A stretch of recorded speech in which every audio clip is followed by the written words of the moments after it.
अस्सलाम वालेकुम एवरीवन, क्या हाल हैं, कैसे हैं आप सब लोग। उम्मीद करती हूँ सब खैरियत से होंगे। हम भी अल्लाह का शुक्र है बिल्कुल ठीक ठाक हैं। आज का व्लॉग मैंने स्टार्ट करा था 13 अगस्त की रात से ही। हम लोग खाना खाने बाहर आए थे।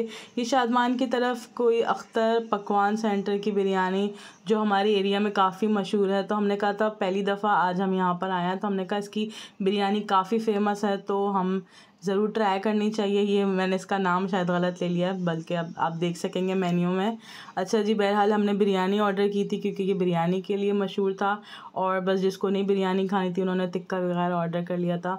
तो बिरयानी टेस्ट वाइज थोड़ी अच्छी थी, अच्छी बिरयानियों में से कह सकते हैं। तो हमने ये बीफ बिरयानी भी ऑर्डर की थी और साथ चिकन बिरयानी भी ऑर्डर कर दी थी। बस ये ज़बरदस्त सा हमने खाना वाना खाया, पेट वगैरह माशाल्लाह फुल हो गया। काफ़ी अच्छी क्वांटिटी थी बिरयानी की, और क्योंकि 13 अगस्त की रात थी, हमारी कोशिश थी कि हम जल्दी जल्दी अपना खाना फिनिश करें और निकल जाएं, क्योंकि 12 बजने वाले थे और बाहर बहुत ही ज़्यादा हुल्लड़बाजी शुरू होने वाली थी संडे होने की वजह से। और ऊपर से 14 अगस्त की ये रात, यानी कि 13 अगस्त से पहले ही जश्न जो शुरू हो जाता है, इस वजह से काफ़ी होटल्स और रेस्टोरेंट्स वगैरह में रश था, रोड्स पर रश था, ट्रैफिक, आवाम का हुजूम, जिसकी वजह से हमारा ऑर्डर लेट आया, फिर देर से खाना फिनिश हुआ। और फिर इत्तफाकन जैसे ही हम नीचे उतर रहे थे स्टेयर्स होटल की, तो उसी वक्त 12 बज गए और धूम धड़क्का, शोर शराबा और जो आतिशबाजियाँ वगैरह हैं वो शुरू हो गई। तो हमने मुनासिब ना समझा उस वक्त निकलना, तो हमने कहा ज़रा 5 मिनट हमें ज़रूर इंतज़ार करना चाहिए, क्योंकि काफ़ी फायरिंग वगैरह भी हो रही थी, हम भी बच्चों के साथ थे। तो हमने कहा यहीं पर खड़े होकर 5 से 10 मिनट इंतज़ार कर लिया जाए।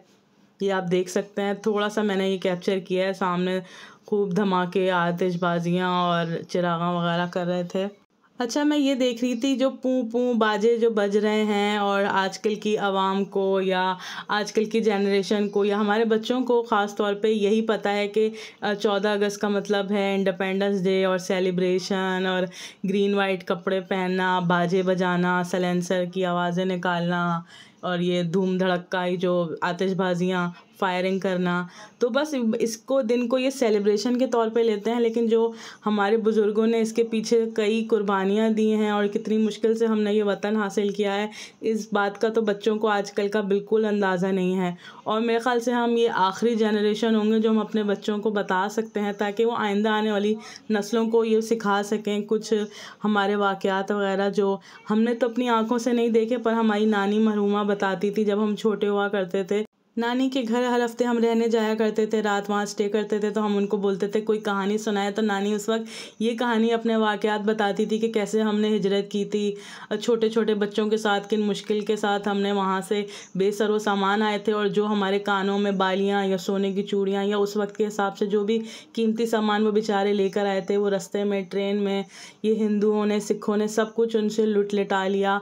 मतलब कोई सामान ना पैसा रहा, ना कुछ भी चीज़ नहीं रही। यहाँ तक कि वो बताती हैं कि हमारे मामू बिल्कुल छोटे थे, 3 से 4 साल के बच्चे होंगे, तो उनकी जेब में 10 पैसा या उस वक्त का जो भी सबसे सस्ता कॉइन होता था वो तक हिंदुओं ने निकलवा लिया था। तो हमारी नानी ने बोला कि कुछ तो छोड़ दो, तो उन्होंने बोला कि वहाँ पाकिस्तान में बहुत है, जब कुछ वहाँ जाओगे तो वहाँ पे तुम लोगों को बहुत चीज़ें मिलेंगी। हमारी नानी बताया करती थी अगर कोई फौत हो जाता था तो उसको दफनाने के लिए कफन तक भी मौजूद नहीं होता था। कैसे उन्होंने दरख्तों के नीचे, नंगे आसमान के नीचे अपने बच्चों के साथ गुजारा किया है, क्योंकि यहाँ पर आके फ़ौरन तो ना कोई घर का इंतज़ाम था, ना पैसा था, किसी के पास कुछ भी नहीं था, सब बेसहारा सामान आए थे। कोई बच्चों को रात को कीड़ा तक काट जाता था, उस तक की दवाई ना होती थी उनके पास, ना खाने को ना पहनने को कोई चीज़ नहीं होती थी। कितनी मुश्किलात से उन्होंने दिन रात गुजारा किया होगा। तो मेरी सब माँ बाप से दरख्वास्त है कि अपने बच्चों को कम से कम थोड़े बहुत वाक़यात, जो भी तारीख़ी वाक़यात हैं, ज़रूर बताएं, और ये इंडिपेंडेंस डे जो आज़ादी का दिन है इसकी असल रूह बताएं कि ये इस बात का मकसद क्या था, किस प्यार से, किस जतनों से हमने ये वतन हासिल किया, और अब हम इसका क्या हाल कर रहे हैं। हमारे नज़र में कोई कदर नहीं है इस मुल्क की। ठीक है, सही बात है, हमारे हुक्मरान भी हमारे साथ सही नहीं कर रहे, पर जो आवाम ने ख़ुद अपना हाल किया हुआ है, अपने सर पे ख़ुद कुल्हाड़ी मारी हुई है ना, वो भी बहुत बुरा है। हमें आज़ादी की अहमियत का अंदाज़ा ही नहीं है। जो मुल्क जो अभी आज़ाद नहीं है या जो लोगों के अंडर हैं, तो उनसे हमें आज़ादी का मतलब समझ आता है। तो अपने बच्चों को ज़रूर इन वाक़यात से आगाह करें, ताकि उनको भी पता लगे कि आज़ादी का मतलब सिर्फ ये शोर शराब और सेलिब्रेशन नहीं है, असल इसकी रूह कुछ और है जिसको हमें समझना चाहिए। बस जी, तो मेरा यहीं तक था आज का व्लॉग। कमेंट सेक्शन में आपने ज़रूर बताना है कि आपका इस बारे में क्या ख्याल है। मुझे दीजिए इजाज़त। अल्लाह हाफ़िज़।